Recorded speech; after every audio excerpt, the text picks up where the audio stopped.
Welcome to MLAC online tutorial. Now before us is this equation that says 3 raised to the power of x minus 3 raised to the power of y equals 2, 3, 4. Okay, now for us to start solving this, take note, this equation will require so many manipulations, okay, for us to get the value of x and y. Now one of those manipulations is this. Now for this first value here or term, let us introduce minus raised to the power of y plus y. So minus 3 raised to the power of what? Y equals 2, 3, 4. Now let's just take note that x minus y plus y. Now we still give you the value of x. Why? Because minus y plus y will give you 0. So here you have plus what? 0, which is what? X. Okay? And the reason why I introduce this is to ensure that to ease our solving process. Alright? Okay. So with this now, we can also do this. So here we can now say this is 3 raised to the power of x minus y. Now in brackets, now plus y, then minus 3 raised to the power of y equals 2, 3, and 4. Now let us take note that according to the law of indices, if you have that a raised to the power of m plus n, it is the same thing as saying a raised to the power of what? M times a raised to the power of n, right?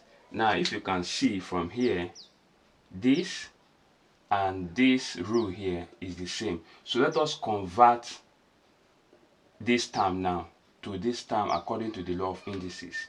Now this will now be 3 raised to the power of x minus y, now times 3 raised to the power of y minus 3 raised to the power of y, then equals to 2, 3, and 4. Okay, now if you look at this now, you will see something similar to this. If you have, let me say, a raised to the power of, let me say, m times a raised to the power of n minus a raised to the power of n. Now if you look at this now, you see it is similar to this, which implies that we can factor out a raised to the power of n from this, right? So we can say this is a raised to the power of n into a raised to the power of m minus 1, right? Now if we have to follow this rule now, apply it here, we will now have 3 raised to the power of y, because here we have 3 raised to the power of y multiplying by this. Now then we have into 3 raised to the power of x minus y, then minus this now will become what? 1, right? So here we have 2, 3, and 4. Okay, so now with this now, looking at this now, we can see that 3 is actually raised to the power of a term. Now in this bracket, now 3 is raised to the power of a term minus y, then minus 1 equals what? Now here now, what we just need to do now is, let us find two terms that can correspond to this with a base of 3. Okay, with the initial one a base of 3. Okay, now by the many factors I did, now I was able to arrive at this 9 times 26. Now and if you multiply 9 by 26, you should have this same 2, 3, 4. Actually there are other factors I got, but it did not correspond with the expression on the right hand side. Now with this now, we can now relate or align these two terms to each other, which implies here that 3 raised to the power of y equals y, and 3 raised to the power of x minus y minus 1 equals 26. right? Okay, now let us now solve each of them individually. Now with this, now we can come up to say that 3 raised to the power of y equals 9, right? Now take note that on the left hand side where we're having a base of 3. Now if I were to change this to a base of 3, you have something like this. 3 raised to the power of what? 2. Now you can see that they align, the left hand side and the right hand side aligned with each other.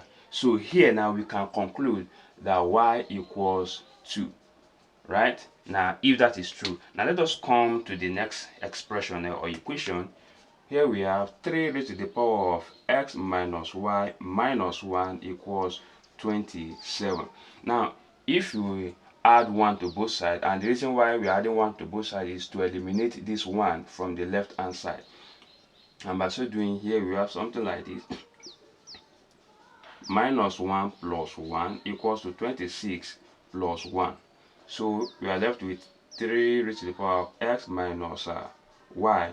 Now this will now eliminate each other because minus 1 plus 1 will give us 0. Then 26 plus 1 will give us 27. Okay, now since we have a base of 3 here, let us also change 27 to a base of 3, which means it will have a particular power. So here we have 3 raised to the power of x minus y. Now we give us 3 raised to the power of what? 3. Because 3 raised to the power of 3 will give us 27, which implies that 3 times 3 times 3, 9 times 3 will give us what? 27.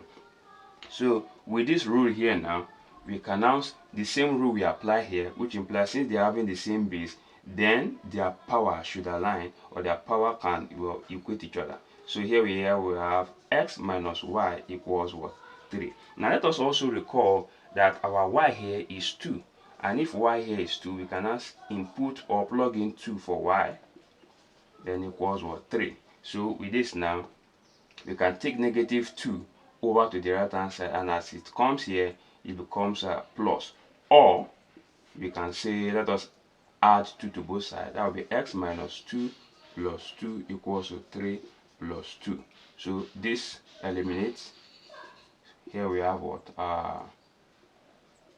5. So x equals to what? 5. Now, and if you plug in 2 raised to the power of, where is it? 3 raised to the power of 2, then minus 3 raised to the power of, where is it?